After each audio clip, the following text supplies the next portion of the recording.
Alright, so today I want to show you 7 different types of albinos in ball pythons. And as a matter of fact, I threw some of these in there. They're not technically considered albinos, but they're really close lookalikes. As a matter of fact, when they first came out on the scene, a lot of people thought they were different lines of albinos. And today what I want to focus on is I want to show you these 7 different morphs as hatchlings versus adults. And sometimes some of these can actually look really similar as hatchlings. Sometimes you can't tell them apart, but then when they mature into adult, they completely change and transform into different looking snakes. So what I'm going to do is I'm going to jump over to Morphmarket and I want to show you these amazing albinos.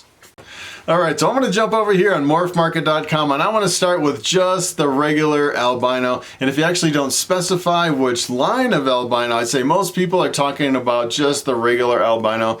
And this is what it looks like. And as a matter of fact, this is actually a really high contrast albino. You can definitely see really sharp lines between the white and the yellow. And I'd say it's probably one of the most impressive standalone morphs as a recessive mutation. I'd say the only downside to the regular albino is if you try to mix other genes into it, a lot of times the albino is so visually dominant, it really masks a lot of other genes, it really covers it up. But I'd say as a standalone morph, you really can't beat the albinos. And the other thing that's probably the most impressive as far as the albino is the albino pieds. I'd say most people going after albinos are doing albino pieds, which just kind of has the patches of white through the snake. And it's kind of interesting that the regular albino is really inexpensive, really impressive as a hatchling, and when it grows into an adult, it really keeps the color and the contrast, one of the benefits of albinos. And I want to show you this adult ball python. This is actually, I would consider this kind of a low contrast, and it gets a little bit confusing because sometimes you can have a low contrast or a high contrast, and they are compatible. It's actually the same snake. So if you take a look at this, it almost looks like, it's kind of interesting, these low contrast, it almost looks like a high contrast where someone took a paintbrush and painted like a light yellow in spots over the high contrast albino. It's kind of interesting how the appearance is. And the funny thing is I actually took a high contrast albino, crossed it with a low contrast, and the offspring were all high contrast, which is really interesting. It's something I didn't expect. I thought it would be 50-50, and I'm not quite sure of the genetics, you know, how you get the different levels of the intensity of the whites and the yellows in the albinos. So here's one that's really similar. This is the lavender albino. And I'd say if you actually took a lavender albino and you put it right next to an albino hatchling and looked at them side by side, I'd say you'd probably be hard pressed to tell the difference between the two. Although I think on the lavender albino, I've noticed that the eyes are not quite as bright as the regular albino, but they really look similar. Although when the lavender albino matures, it completely changes and looks completely different. Take a look at this. This is a lavender albino adult. Look at the difference in the color between this and the adult regular albino ball python. It looks really completely different. Almost has some purple, kind of like a purplish color coming in instead of the white. And it's kind of interesting as the snake matures, that purplish color comes in more and more, and it gets darker and darker as the snake ages. Here's another one. This is the caramel albino, and I'd say that early on the caramel albino was super popular, and then the problem is with the caramel albino is certain lines of the caramel albino were known for really bad kinking, like genetic defects in the spine where you wouldn't get a straight spine. It would actually be a birth defect. And from what I know, as far as I've been kind of researching over the reptile forms, you know, you can actually line breed caramel albinos to line breed that out, you know, kind of unlike other genetic defects. I've actually heard of people breeding caramel albinos for 25 years and they've never had a kink spine in any of their offspring. As a matter of fact, this year I'm actually going for caramel albino scaleless heads. I actually have a couple 100% het caramel albino females. I'm breeding some scaleless head. It's actually a 50% het caramel albino. Hopefully I'll actually hit the visual caramel albino. And the cool thing about this is it's really impressive as a hatchling, but look at the impressive snake as an adult. Take a look at this. This is really impressive. Probably one of the most impressive transformations from a hatchling to an adult. I really like the adult caramel albinos. Here is the Toffee. The Toffee's kind of interesting because it's actually compatible with just the regular albino. The Toffee is also known as the candy, which is kind of interesting because you can actually see, you can search for candy, you can search for Toffee, and you get, it's almost like two different lines of the same snake, but a lot of people, they're so similar and pretty much across the board, everyone considers them the same snake. And a lot of these ads, you'll actually see Toffee / candy in the ads, and they'll actually put both genes. Both genes are recessive. And if you actually take a Toffee and you mix it with an albino, you get what's known as a Toffino, which is kind of interesting. Or you start with a candy, you get a Candino. Has one copy of the candy, one copy of the regular albino gene, and they're compatible. So it looks like an like a kind of like a in between a Toffee. And if you look at the Toffee, it kind of has almost like this purplish color instead of the white like a regular albino.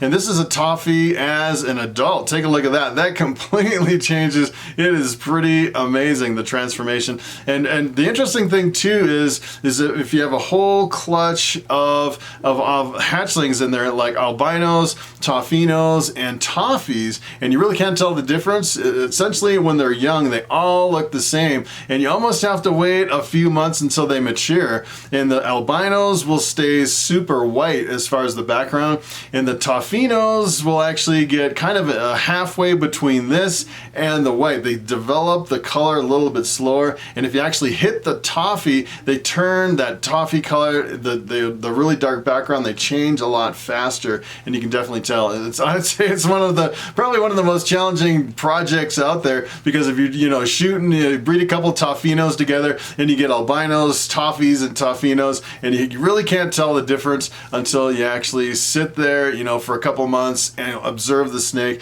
and watch the color change as they mature. So here's another one that's really close. This one's not actually considered an albino. This is the Ultramel. Ultramel is really awesome. As a matter of fact, I almost bought into the Ultramel project, and someone handed me one at the show, and I almost bought it, and I stretched out the snake, and sure enough, there was a kink in the spine. I don't know if it was, I've actually seen quite a few random snakes with kinks in the spine, and I think the caramel albino takes a lot of heat for kinks in the spine, but I think any snake, it's just kind of a random genetic defect. And I don't even think the breeder knew that Ultramel had a kink in the spine, or he probably wouldn't have been selling it to me. I almost bought into the project. Really awesome snake. This is a recessive mutation. And you can actually, Ultramels, if you take a look at the price, they're pretty reasonable, about $300. I'd say this is probably in the same range as albinos, although albinos in the last few years have come down a little bit more. I think Ultramels are holding their price a little bit better. This is what an Ultramel adult looks like. Take a look at this. There's not a whole lot of difference between the young and the older Ultramels. Really awesome snake. So here's another one. This is actually a coral glow. And it looks, if you take a look at this, as a matter of fact, if you took all these snakes and mixed them up, the Ultramel and the caramel albino and the coral glow, especially as hatchlings, you probably couldn't pick out which one was which. This looks really close. But the interesting thing about the coral glow is when it first came out, as a matter of fact, the very first coral glow, as far as the story goes, it was actually sitting in a pet shop, and they wanted more money at the time. I think albinos were selling for like $25,000 or something like this, and the coral glow, I think they wanted $30,000 or some crazy price, and everyone just thought it was another version of albino. Come to find out, this was actually a codominant mutation, which was the first kind of a albino lookalike where you could actually breed it to something, half the offspring would come out as coral glows. versus if you have an albino, you breed it to something, you get the hets, and then you have to raise up the hets and breed them back together to get the visuals. And the interesting thing about the coral glow is it completely changes as it matures. Take a look at this. It is like nothing else you've ever seen. As a matter of fact, I don't think I've ever seen a snake that gets freckles as it matures. I think this is the only one as far as ball pythons. And sometimes it'll get a lot of freckles, and sometimes it'll get just a few freckles on the snake. As a matter of fact, if you actually breed it with certain genes, if you mix it with certain genes like Anchi, a lot of times the banana Anchi will actually kind of wipe out all of the freckles, which is kind of interesting. The other thing that's interesting about this is the coral glow is also considered the same thing as the banana. So sometimes, you know, I'll say coral glow or banana, and sometimes actually on these ads, people put coral glow / banana, and sometimes they'll put both genes in the ads over here on Morphmarket, although it's just one gene in the snake, coral glow / banana. And the interesting thing about both of those is it's, you know, they actually, the gender of the offspring is related to how the parent was produced. You know, it's a little bit confusing. As a matter of fact, I have a male maker coral glow, and every single coral glow offspring from that male maker is all males. I think it's the only morph in ball pythons that has that weird anomaly. So here's the last one I wanted to show you. This looks pretty much like the earlier snakes that we've been looking at. This is actually the Monarch. The Monarch is not very popular. It's a recessive mutation, looks really similar to the other ones. And the kind of interesting thing is I would kind of like to breed some of these together to really see if they're compatible with some of the other morphs. Like this one, I'm really curious if you actually bred a Monarch and an Ultramel to see if it's compatible. I really would like to see that combo. And the Monarchs are really expensive. They were expensive when I started 5 years ago, and they're still holding their price. This one actually sold, this was born in May of 2019, sold for $3,500. Probably kind of the highest end snake out of all of these. Pretty amazing. And this is what an adult Monarch looks like. Take a look at this. This is really impressive. It really gets a dark background, almost like a jet black, and the yellow stays really bright, really high contrast. And it's one of those projects, if I had the money, if I had like, you know, $7,000, I might buy a pair of Monarchs. All right, so it is time for the question of the day.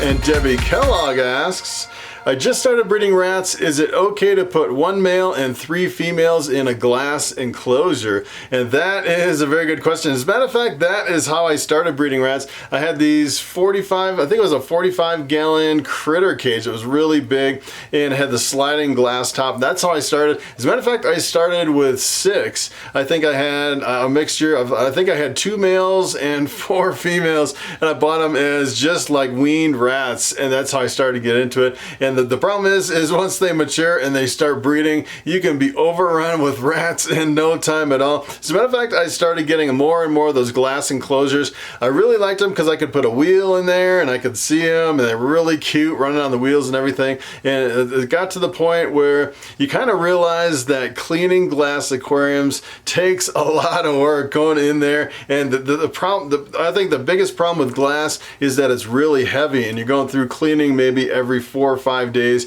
trying to get everything out and clean it and put it back in. And sometimes if you have just a few rats, sometimes you can stretch it to a week, but I'd say probably depending on your load in that aquarium, you're probably looking at anywhere between 3 days and 5 days. And lifting one of those big 45-gallon tanks every 3 to 5 days, especially if you have like 10 of them, that can be a lot of work. And pretty much when I went to my rack system, I got my life back, you know, from cleaning the rodent enclosures all the time. The other thing is a lot of times if you actually have a little food dish in there, they can actually soil the food dish, versus if you have a rack system, you can actually feed from above and they don't soil the food. But I'd say starting out in rats, that's a really inexpensive way to go. It's really neat, especially if you have kids, you know, you can actually see them, they can run on the wheels, and you can get a bunch of toys and stuff for them. And it's kind of an interesting way to start off breeding rats. I would highly recommend it.